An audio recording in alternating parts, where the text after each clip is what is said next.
Hello and welcome to Facebook Live with the CEO. I'm Ronaldo Hardy. By now, most of you probably know me, but in case you don't, I am the president and CEO here at Southwest Louisiana Credit Union, and I'm excited to be coming to you today. We've been doing this for the last few months as a means of making sure that we encourage communication between us and our membership, also that we can give you valuable, useful information that can help your financial trajectory, but then also so we encourage transparency from the top down. So I hope you have been enjoying this series of Facebook Live videos. And today I want to talk to you specifically about how to manage your finances in the midst of a disaster of any sort. Of course, we know that this has been a very difficult year. So many storms have popped up all over the place. We even had some remnants of Hurricane Harvey to come through the Lake Charles area. And when these things are happening, a lot of times we are reacting to the situation as opposed to being proactive. And also, we don't necessarily know how to be reactive properly. And so we hope to give you some tools and some resources and some steps that you can take whenever a disaster is occurring to make sure that you're preparing financially before, during, and after the disaster takes place. So here's a few steps that we want you to get today, some things that you can focus on. And at the end of this, feel free to ask questions, even along the way. If you get a question about something that I'm saying, go ahead and drop that question in, and they will make sure that question is fed to me after we finish this. So the first thing that you should do whenever you hear that a disaster is coming, if you have the opportunity to prepare, make sure that you get secure access to your important documents. So your birth certificate, your social security card, things that are extremely important to you and vital to you. Grab those items before leaving your home. A lot of times we don't think of this because we are panicking or we're in a rush and we're trying to get out of the home quickly. And so we leave behind things that are important to us. And after the fact, it can be difficult to go through the rebuilding process without having access to those important documents. So make sure you grab those. I know for my wife and I, we have all of our important documents secure in one place. So if a natural disaster is occurring, or there's even if there was a fire in our home and we were not necessarily prepared, it's easy for us to go and grab this one box that has access to all of our important documents at the same time. And I would say a part of that too, just for a memory's sake, make sure that you also grab your important pictures. You know, of course we want the important documents, but you want your memories that you've been building over your lifetime. So don't leave those behind. Secondly, take photos of your home and your property. Because after a disaster occurs and you're going through the process of submitting a claim, having those photos of how your property looked prior to the disaster can be very helpful for you. And also, it helps you to know what contents were in your home. So it's easier for you to create an inventory for your insurance provider, as they will desire to have that information in order to fulfill your claim. So make sure you take those pictures prior to. Of course, if there's a fire happening, don't stop to take pictures, all right? Don't say, well, the CEO of Southwest told me to take pictures. Don't do that. I'm speaking specifically of a disaster, a named storm, or something of that nature where you have an opportunity to prepare. Take those pictures of your home and your property prior to leaving.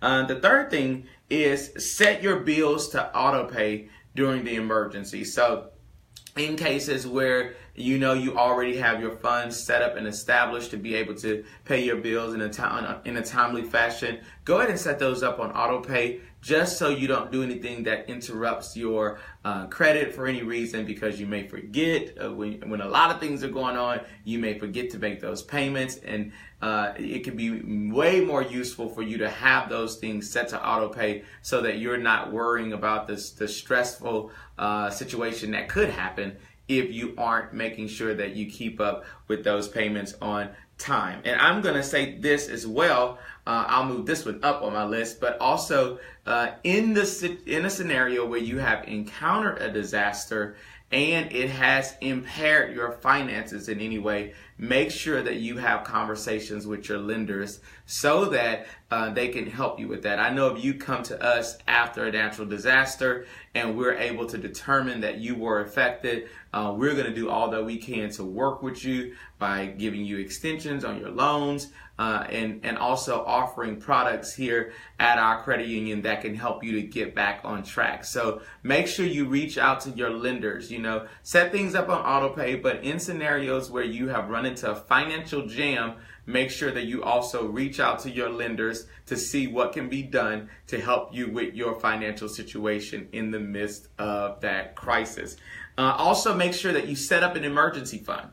And this is something that we always hear about, but sometimes it's difficult for us to get started. But I'm going to encourage you to start wherever you are. Start saving some type of money so that you have funds put aside for emergencies that may occur. Again, we don't know when a storm is coming or when a disaster of any sort is coming. Disasters can look a number of different ways. Sometimes we have time to prepare, sometimes we don't. So by establishing that emergency fund ahead of time, you will have financial resources established for any scenario that could occur. Also, make sure that you review your insurance policies and make sure that you make sure that they are still intact and that you know what they actually cover. I've seen scenarios before where people didn't realize that their insurance policy actually lapsed, and that was very frustrating after the disaster took place to find out that they would not have the coverage that they thought that they had because they didn't pay attention to when it was due. I've also seen scenarios where people were underinsured, where they had some type of insurance, but they did not make sure that they had enough to cover their property. And one of the things that people miss a lot of times, especially in cases where maybe there's a home that has been paid off, people forget that as that home has appreciated in value, it's important to go back and get your insurance to also reflect the current value of the home. So I've seen where people end up underinsured because they have not gotten insurance that progresses with the home appreciation. Make sure that you take that into consideration. And then finally, for all of our members, make sure that you stop by Southwest Louisiana Credit Union or give us a call after any disaster to see what it is that we could do to assist you. I can tell you that as disasters are occurring, our team is always communicating about what our response will be after disaster is complete. Even in the midst of what was taking place with Hurricane Harvey, we were communicating about what we could do for our membership to help everyone to get back on track. Fortunately enough, the situation was not as bad as we had anticipated it being, but I want you to know, as your credit union, we were prepared to make sure that we could respond to what the needs were within our local market. And so with that said, I'm going to open up the floor for questions. I hope this information has been useful for you today. All right, if I can't pay my Southwest Louisiana Credit Union loan during a disaster or loss of income, what should I do? Definitely call us. Or come by and talk with us. So as I mentioned earlier, in a scenario where there is a disaster, we're always looking for ways to help you. And so in many cases, we will have already prepared a program where we can give you an extension on your loan, which gives you the ability to skip that payment, gives you more time so you have those funds in your pocket. That can help you. And we also generally will have some type of short-term or small dollar loan available to help you to bridge through that disaster period until you get your next source of financial income. And so whatever it is that we can do to help you, we certainly want to do that. Make sure that you call us or come by. How much money should I put aside in an emergency fund? So I'm going to say that you at least want a few months of expenses saved up. The rule of thumb a lot of times is to have 6 months saved up of funds just for any type of emergencies that could occur, and that's wide-ranging emergencies, even the fact that you may have a loss of employment. And so when you consider that, the amount of time that it may take you to get gainful employment again, having 6 months is very healthy, as it does give you a longer period of time to get things back on track. But I would say that at the bare minimum, at least try to have about 2 months put aside. So I don't know if I can save up enough money to get through a disaster. So what are some strategies that I can do?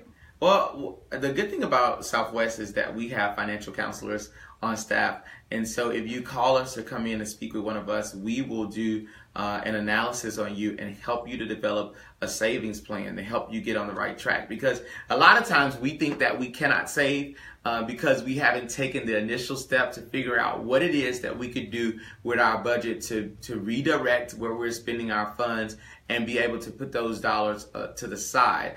So if you come in and speak to one of our financial counselors, someone will certainly look at your financial situation and figure out what we can do to put you on the right track to begin saving, however small that may be. What we're trying to do is develop that habit in you, because once it's developed, it will continue and grow larger.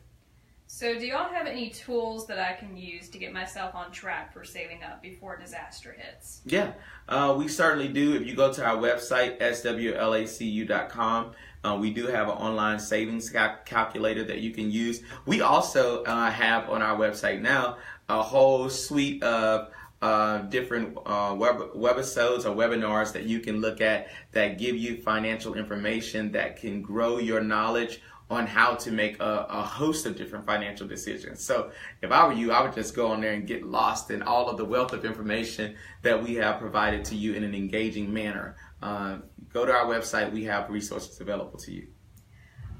We just got a question. Can I use my vacation club account to help save for emergencies? You certainly can, because although we call it a vacation club, we don't necessarily specify what you can use that for. So if you want to use that vacation club account to save for emergencies, you can certainly do that. And we would welcome that as a route for you to take. So. All right, we have another question. How can I keep an eye on my money if I have to evacuate from my home?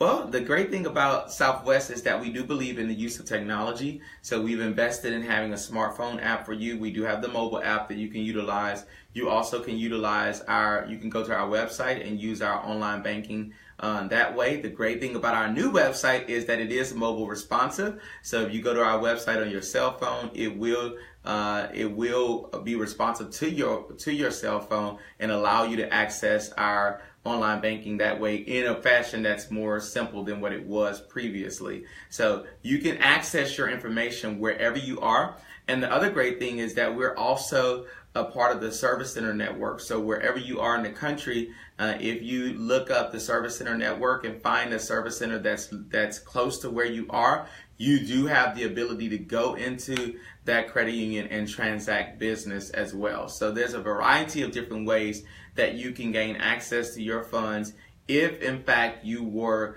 evacuated from here or dislocated for any reason, or if we were closed as a result of a storm.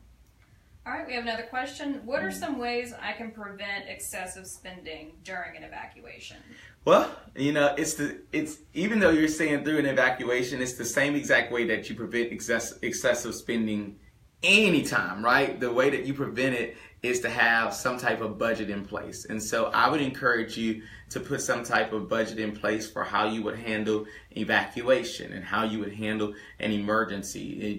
Being able to say, I'm only going to spend this amount for this, knowing that, hey, there are times that there are going to be some situations that may be out of your control, and maybe you'll have to end up spending more than what you originally planned for. But if you have that budget as a tool for you, as a roadmap, it will help you to stay on track with how you spend your money, and get what you need, because it's very easy. I know when we were just encountering the storm about a week ago, or the threat of one, I told my wife before she went to the store, I said, now don't go all crazy in the store, get what we need for a couple of days, but we don't need 2 weeks of food, make sure that you have a few non-perishables that will get us through a couple of days so that we don't spend more than what we have to. And so make sure that you're cautious about how many days you're preparing for, and prepare incrementally, get what you need in smaller doses so that you can make that money work better for you.